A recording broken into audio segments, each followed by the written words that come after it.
think of GenAI as a country and with 10 regions, and you want Mm. to get into this country, what is your visa or a passport? Where do you enter? I am honored to announce today that we are interviewing Saumil Shrivastava, who is a principal level PM and PM manager at Microsoft for a very long time. He's got a wealth of experience, and he just wrote the book called Zero to Gen AI Product Leader, which was the #1 PM book on Amazon. Welcome to the show, Saumil.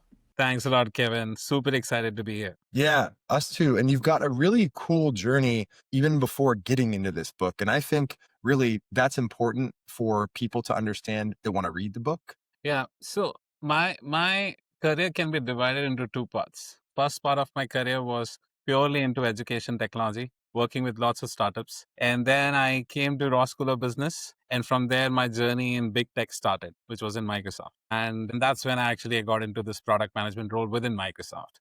And this is my second stint in Microsoft, by the way. I'm in the AI platform team right now. Before that, I was in a low code, no code power platform team. And along the journey, I just felt that every time I was prepping for an interview, I was either guiding people in Raw School of Business, my juniors, my friends. I could never point them to a single resource that, okay, go and do this. And I just felt that there is a need for like a prescriptive guide that can literally walk them through this entire journey in a more meaningful way. Means there are a lot of great resources, no doubt, right? A lot of great books, everything is good. But I thought there is still a gap. And so from that interest, I started writing back in 2017. But fast forward, many things happened. First of all, I had a kid in 2018, so things slowed down. And then COVID came in. And then by the time I was somewhere close to publishing a book, generative AI came in. My book became irrelevant. And then that's when I changed jobs. And when I changed job, then there was a massive restructuring was happening. So I had to look for a new opportunity. But soon I found out that my skill was suddenly I was feeling was irrelevant. Every PM role that was listed on the job boards was asking for GenAI skills. And sometimes they would say 2 to 3 years experience.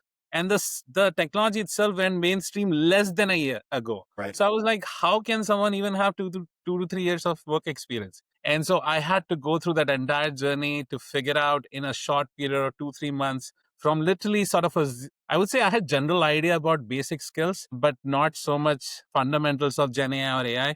Build that skill, get an interview, crack the interview, and get into my dream role. And that resulted in bringing this book forward. And I pivoted the book and landed here. So You basically made a playbook out of necessity to go from nothing to something in Gen AI and then Exactly. shared that playbook with the world. 100%. It's so cool. So who's the ideal audience for this book, would you say? Yeah. I would say anyone, let's say if somebody who is an aspiring product manager, it's great for them, without a doubt. If somebody who is an existing product manager and even an AI product manager, but they want to level up in their career, then it's great guide for them too. So if you're building Nice. your products, it's useful. But let's say if you're working on an AI product, but not really dealing with AI on a daily basis from a product lens, but you just want to get better from your productivity perspective so that you can use AI to be more smarter, more efficient, then that's useful for you as well. Does the book focus on one more than the other? Yeah, so I definitely focus a lot on the first part because I believe which is building an AI powered product requires so many things. What's the difference from traditional PM, the skill set, the mindset, the business model, the different layers, everything. And then I pivot on the book is sort of divided into theory and practice. The theory covers the first part and the practice is when, okay, now I'm a Gen AI PM or I'm a PM in AI world. How do I operate? That's where I drill into those aspects. Nice. This is so cool. Okay. So in the playbook that you outline for readers, what would you say is like, how could you distill it into one kind of non-obvious rule? What would you say? Not an obvious rule.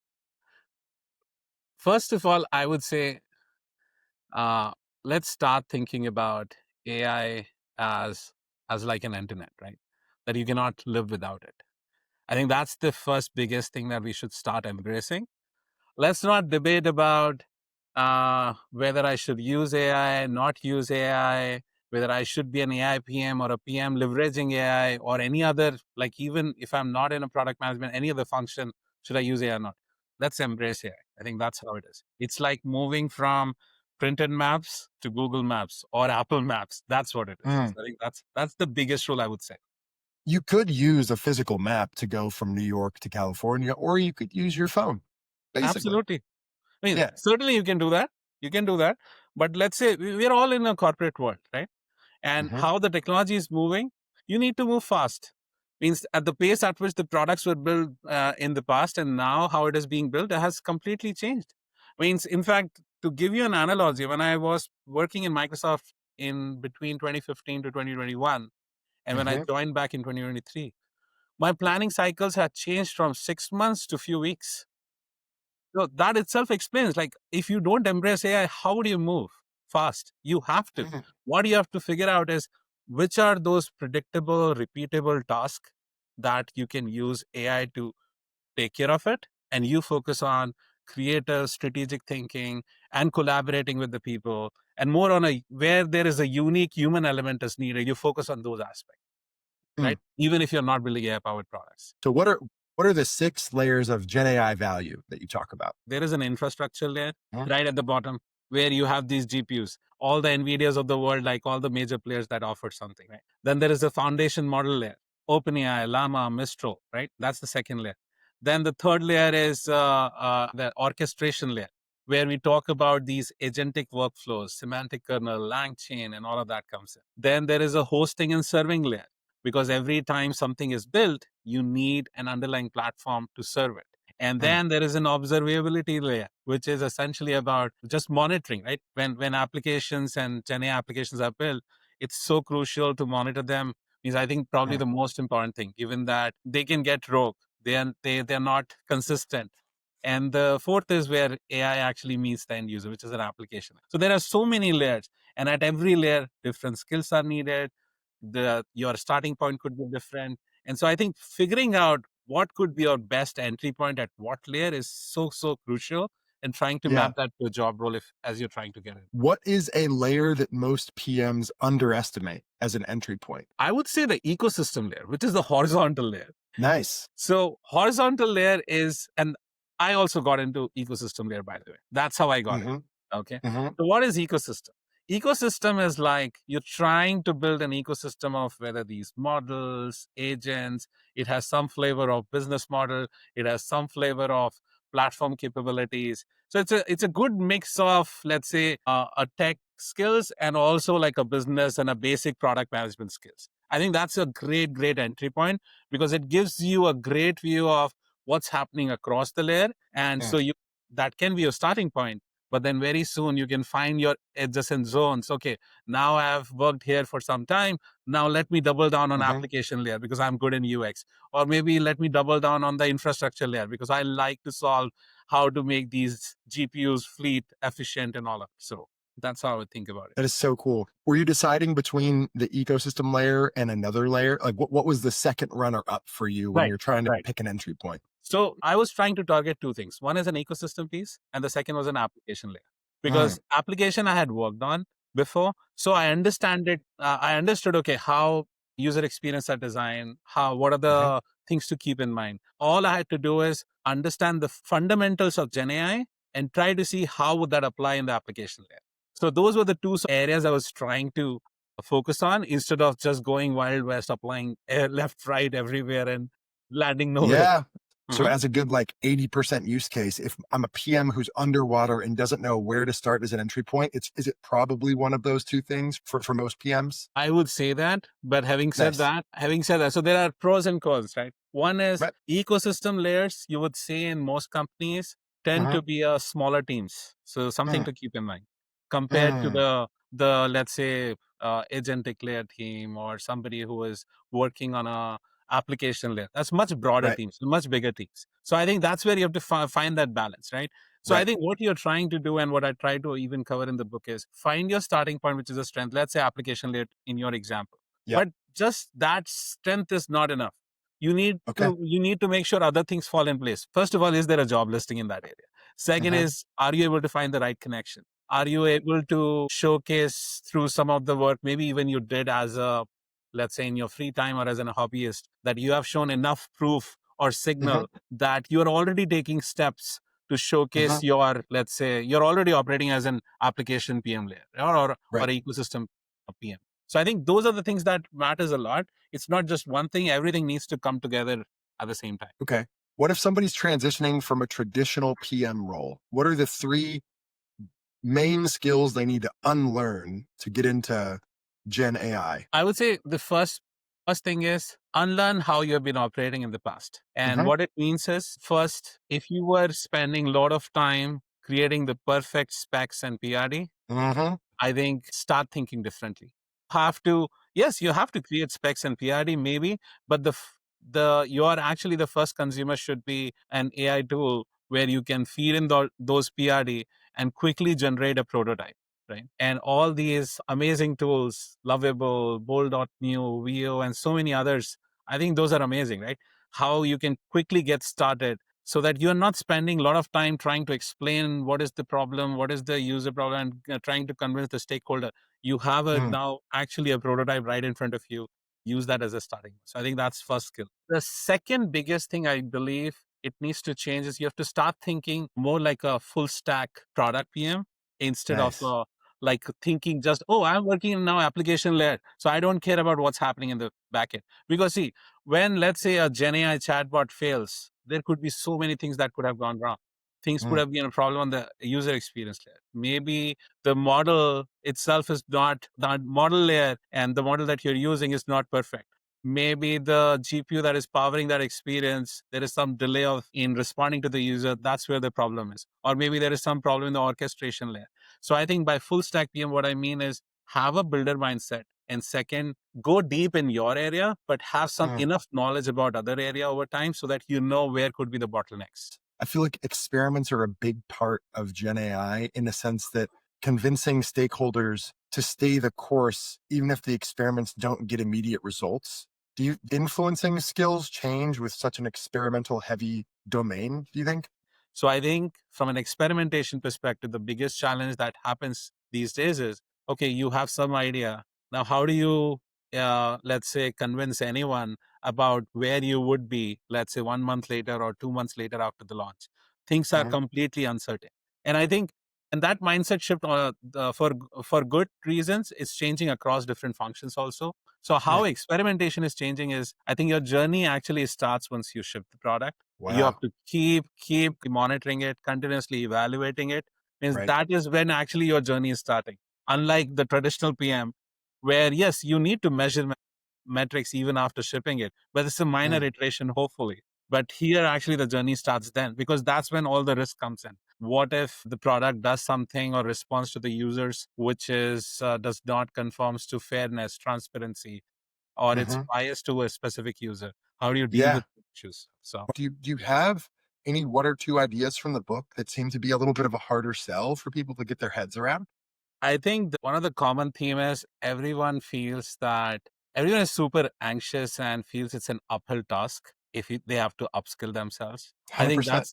that's one of the most repeating pattern, conversation after conversation. I think that's one thing. And you would be surprised that largely I think it goes back to what we were discussing earlier, that these job descriptions when they're listed, they ask for so many things that immediately probably those candidates are the first one to reject themselves that I'm not a good fit for this role. So I think that's the most common pattern. It's whole idea that, job descriptions are wish lists. They are not a set of requirements. And Right. to know that they're asking for things that no one in the world can have is a good place to ground yourself on when you're thinking, should I apply to this job? The real answer is, do I have anywhere between 30% to 70% of the stuff? That's a good rule of thumb. No one has 100%. And in fact, in terms of a product manager language, let me just call it, that's a North Star metric. That's a North Star you're working towards. But it's okay if you have not reached that milestone. That's completely okay, right? And I think the second, although you asked about the one thing, but the second sort of a similar theme I see is, where do I start? Because there is vast amount of knowledge, right? I mean, so many things are happening in the, we started with LLMs. Now we are in the agentic AI world. Okay, so where do I start? What should I learn about? So I think that's another thing that I was also sort of struggling with. And it literally boiled down to, how do you understand the fundamentals and then double down based on the role that you're trying to target? I think that's how the strategy has to be. Otherwise, you will just keep floating in an ocean, not reaching the shore. And hence, I think that is one thing that I've heard from a lot of initial readers, that I just tried to cover like a foundations of GenAI in chapter 3 in the book, which sort of gives them a good overview of everything that is happening without going too much into the detail. Otherwise, it becomes very hard to sort of consume. So what about like, are there any stories about like career pivoters or successful people that went from not only a junior level PM, but like not even a PM in a different domain, and they got into being a Gen AI PM that you actually know of? Oh, yes. I'm surrounded by them, a lot of them. And in fact, one of the most, you would not even imagine, like I used to work with someone who was working in ISRO, which is Indian Space Research Organization, NASA of India, let me say it this way. And she made it to Gen AI PM because she was working on certain security aspect in that while she was in ISRO. And she actually took that zone of strength, as I was talking about, that mapped it to an ecosystem team where there was, we were trying to build an inference platform where security was essential, and ultimately brought that knowledge to actually make the do it. And similarly, there was another guy who was in field every day in and out. All he was doing was giving a product demo.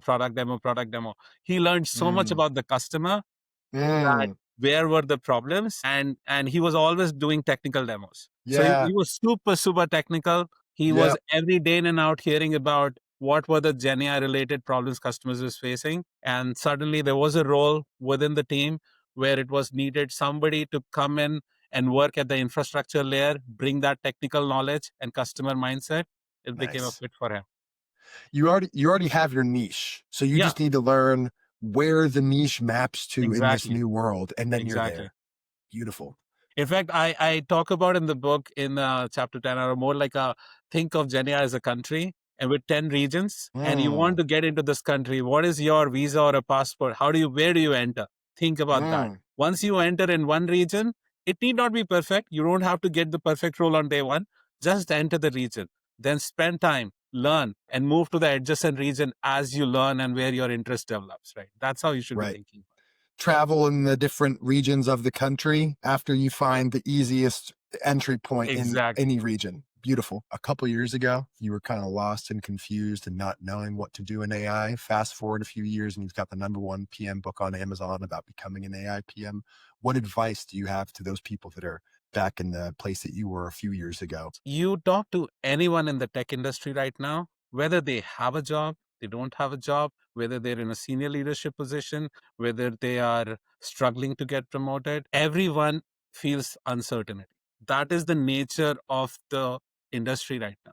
So if you're feeling uncertain, please understand that that's the new normal. So feel okay with it, because even after you crack your dream job, you would still feel the same thing. Like as you were saying in the beginning, I was lost and confused then, yes, for a different reason. Now I'm lost and confused about, okay, what to do next and what we have to do. You're still there. So I think that's how I would say it. It's beautiful. It's just the way the world is.